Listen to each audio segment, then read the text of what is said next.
Hello, my name is Louise Hanna, and this is my final artifact for ECU 502, Diverse and Global Education Practices.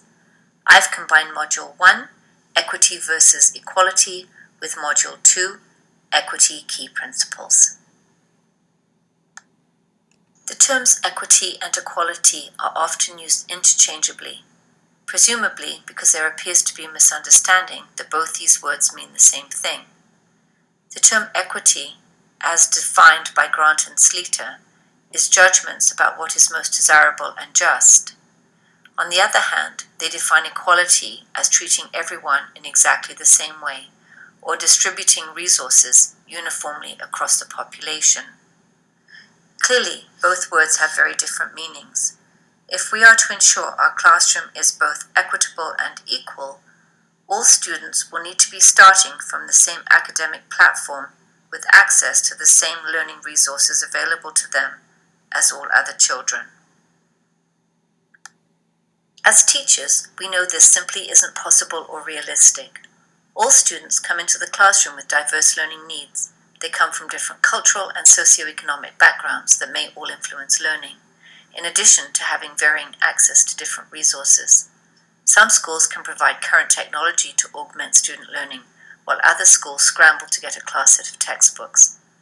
Additionally, if a teacher treats all the children in the class the same or equally, those children who struggle academically or behaviorally would not get the extra support they need, because their instruction would be tailored the exact same way as their peers who don't need this extra support.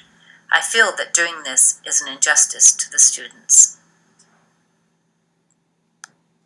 How are equity and equality the same? Both terms aim to promote fairness in getting what one needs. How are equity and equality different? Equality assumes everyone needs the same things.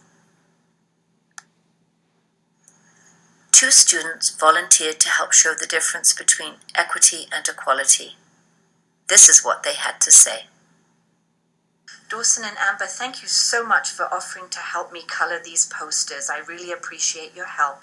I've given you both 6 pencil crayons, and I'd like you to color in the letters. You can do whatever you like. You can make a pattern, decorate it, however you want. But that's going to be hard because I only have dark colors. You do only have dark colors, Dawson. What could you do about that? Do you want to trade? I could give you some free colors and you can give the colors back.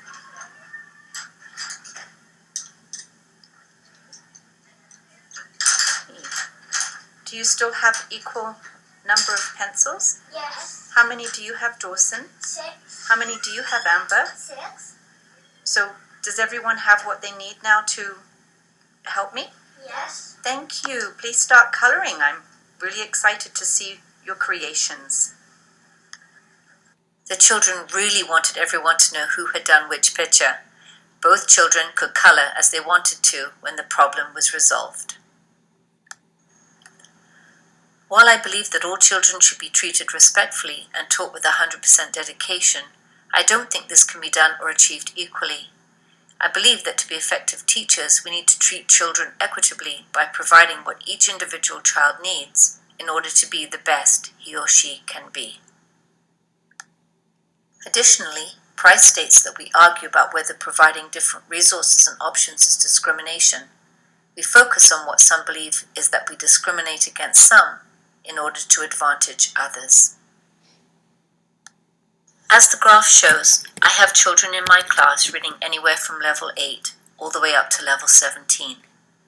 To be meeting expectations by the end of the second term, which is March 3rd, my school board has set the benchmark at level 12. I currently have 7 students, or 33% of the class, who may not meet expectations. All of these students receive additional support. For this action to be viewed as discrimination because 14 students do not need additional support is concerning. As professionals, we need to help those who need it, and for those who don't, ensure that they have the extension activities necessary to also further their learning. As you can see here, Edwin Jarvis breaks down the key principles of equity into 75% mindset and 25% strategies. While I feel all principles are important, I have chosen to focus on attitudes and awareness. Culturally responsive practitioners are ones that hold all students in the highest regard, expect academic success, and use whatever means to help them accomplish this. In my teaching practice, I will continue to advocate for additional support for all students who need it.